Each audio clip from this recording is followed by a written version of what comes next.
En esta parte del curso vamos a revisar la problemática ambiental global.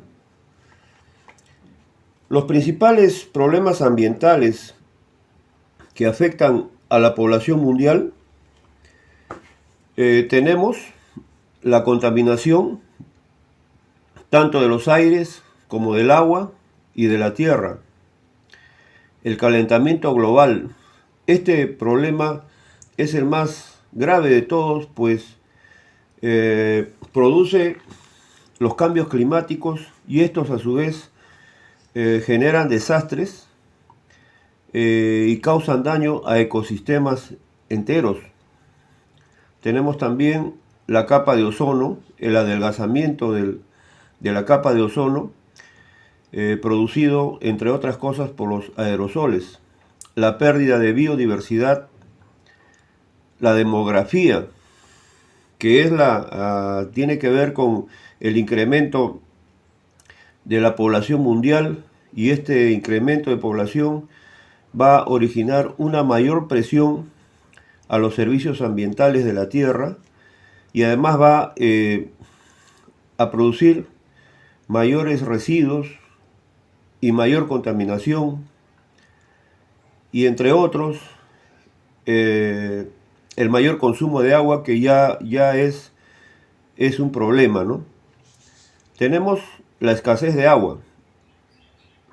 Se sabe que se puede desalinizar, y de hecho algunos países ya lo hacen, como en los países árabes, por ejemplo, pero este proceso es muy caro. En la misma costa peruana, por ejemplo, es, es difícil tener agua en abundancia. De hecho, solamente el 2% del agua dulce está a este lado en la costa, pero además de que es caro el proceso de desalinización, imagínense cómo será en la sierra. O sea, sería una utopía pensar en llevar agua desalinizada para consumo humano en la sierra. Por lo tanto, el agua se ha convertido en un problema mundial, la escasez de agua. Luego tenemos el PVC, que es ese plástico duro que hacen las tuberías, algunos envases. Es el policloruro de vinilo. Este material, que dicho sea de paso, eh, tarda entre 100 y 1000 años en degradarse, está clasificado dentro de los contaminantes orgánicos persistentes, debido a que pueden, digamos, emitir la dioxina, ¿no? Y que es un contaminante orgánico persistente. ¿Por qué le dicen contaminante orgánico persistente? Porque se aloja en el cuerpo y puede estar ahí alojado durante muchos años y causar estragos en el cuerpo humano, y además puede viajar por el mar, por ejemplo, miles de kilómetros. Entonces, este es un veneno, pero es un veneno que es muy difícil desechar, ¿no? Eh, y pues no se está haciendo mucho por eso. Y también como residuo sólido es, es un problema, ¿no? Se sabe de la contaminación de los plásticos en los mares. Tenemos la desertificación y la deforestación, que es un problema. A pesar que se hace esfuerzos para detener la deforestación, esta continúa, ¿no? Miles y miles de hectáreas se han deforestado en los bosques naturales. Bien, dicho esto, nos vamos a referir al mayor de los problemas ambientales, que es el cambio climático, y como ya les había mencionado, es un problema que causa más estragos en la población mundial, y además es es un problema que no se puede, digamos, resolver en un corto plazo, aun cuando se hicieran algunos algunos cambios, algunas mejoras, no se puede controlar, ¿no? Se puede decir el daño ya está hecho en muchos casos, ¿no? Lo que se puede hacer es de repente mitigar y adaptarse a estos cambios climáticos. Bien, la Convención Marco de las Naciones Unidas sobre el Cambio Climático fue adoptada en Nueva York el 9 de mayo de 1992 y usa el término cambio climático para referirse al cambio por causas humanas. En el artículo 1 del párrafo 2 de la convención, ¿no?, de esta Convención Marco de las Naciones Unidas, se denomina cambio climático al cambio de clima atribuido directa o indirectamente a la actividad humana que altera la composición de la atmósfera mundial y que se suma a la variabilidad natural del clima observada durante periodos comparables. Tenemos también otra definición, ¿no?, por algunos autores, como Crowley y North en 1988, Oreskes en el 2004, donde dicen que el cambio climático es la modificación del clima con respecto al historial climático a una escala global o regional. Tales cambios se producen a muy diversas escalas de tiempo y sobre todo los parámetros meteorológicos, ¿no?, como la temperatura, la presión atmosférica, las precipitaciones, la nubosidad, etcétera, debidos a causas naturales como antropogénicas. Vamos a mencionar algunos gases de efecto invernadero que vienen a formar parte de la atmósfera, que es la que actúa de abrigo para que el calor que nos llega del sol a través de sus rayos no se pierda en el espacio. Los encargados de no dejar que el calor del sol se escape en su totalidad son los gases de efecto invernadero. Gracias a ellos la Tierra tiene una temperatura adecuada que permite la vida de todos los seres vivos que conocemos. Y cuando se incrementan estos gases de efecto invernadero, va a variar las condiciones climáticas y va a producir lo que llamamos el calentamiento global, lo que a su vez va a producir, entre otras cosas, los cambios climáticos o el cambio climático, ¿no? Bien, estos gases podemos mencionar, en este caso 6. Tenemos el dióxido de carbono, que es el que digamos, mayormente se culpa a la humanidad de producirlos, ¿no? Principalmente el dióxido de carbono. Luego tenemos el metano, el óxido nitroso, los compuestos perfluorocarbonados, los compuestos hidrofluorocarbonados, el hexafluoro de azufre. En realidad no son todos los gases de efecto invernadero, pero estos son los más importantes. El dióxido de carbono es el gas común en la atmósfera. Su exceso puede ser letal. Bloquea la función respiratoria, induce muerte por asfixia. Esto se da cuando hay acumulación de dióxido de carbono en lugares cerrados y por, digamos, foco local la combustión. Es decir, toda actividad o la gran parte de actividad genera combustión.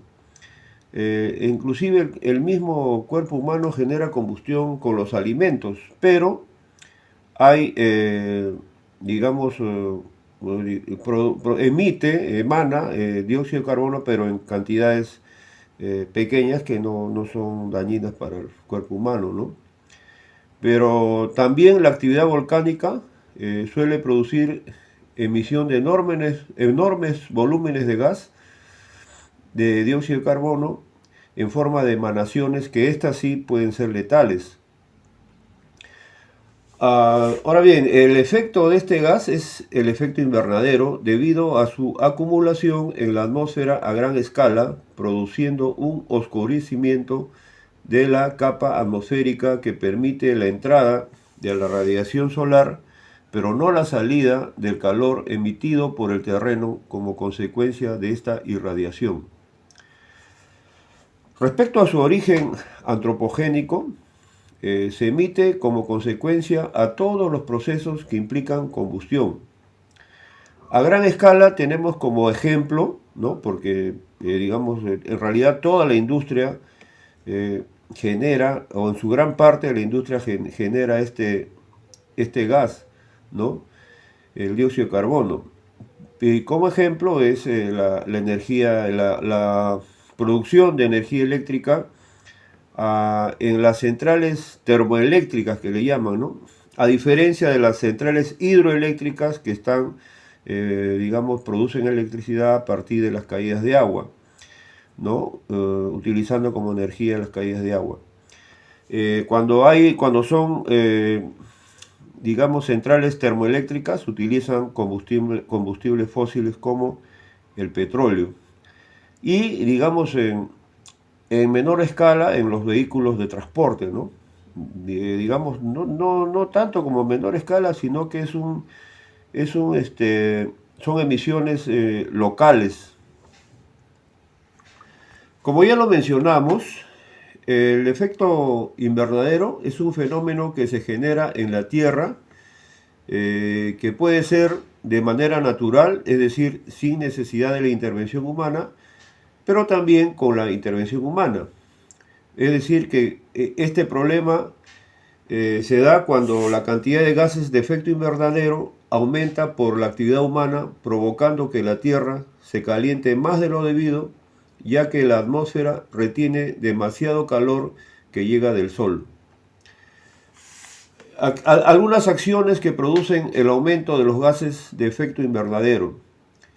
La mayoría de acciones que realizamos los seres humanos generan emisiones de gases de efecto invernadero, ¿no? Ya lo hemos mencionado, ¿no? Que inclusive hasta alimentarnos hay una combustión y genera dióxido de carbono, pero en pequeñísimas cantidades, ¿no? Sin embargo, la industria y la energía es el responsable o son los responsables aproximadamente de la mitad de las emisiones de gases de efecto invernadero debido a la forma de generar energía, la cual tenemos en su mayoría por la quema de combustibles fósiles, el petróleo, el carbón o gas natural, entre otros.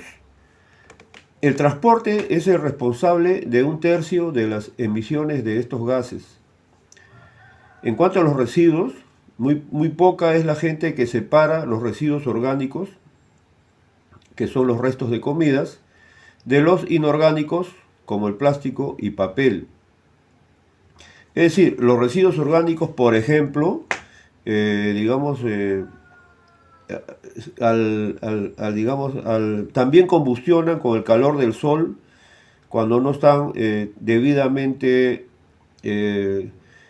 almacenados, digamos, ¿no? Y tienen un proceso de combustión al degradarse, ¿no? En cuanto a los electrodomésticos y aparatos eléctricos o electrónicos, estos también generan emisiones de dióxido de carbono. Por ejemplo, dejar la TV con el piloto encendido, el frigider abierto, la computadora encendida cuando no la usamos, etc. Inclusive la agricultura y ganadería, al usar numerosos fertilizantes, generan emisiones de gases de efecto invernadero, igual que los gases de los rumiantes, que también generan, como habíamos hablado, igual que los humanos, ¿no? Pero un poco más, ¿no? Las vacas, las ovejas, los camellos, etc. O las maquinarias, el extractor, la segadora, etc. Los efectos del cambio climático pueden ser devastadores, de hecho que ya lo han sido en algunos desastres de carácter climático, ¿no? Pero vamos a mencionar algunos de estos efectos.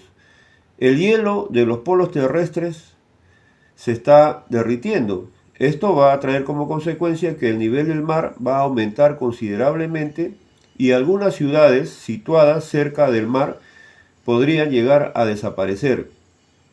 Tenemos fenómenos meteorológicos cada vez son más extremos, como las fuertes olas de calor, huracanes, inundaciones, sequías, tornados, etc.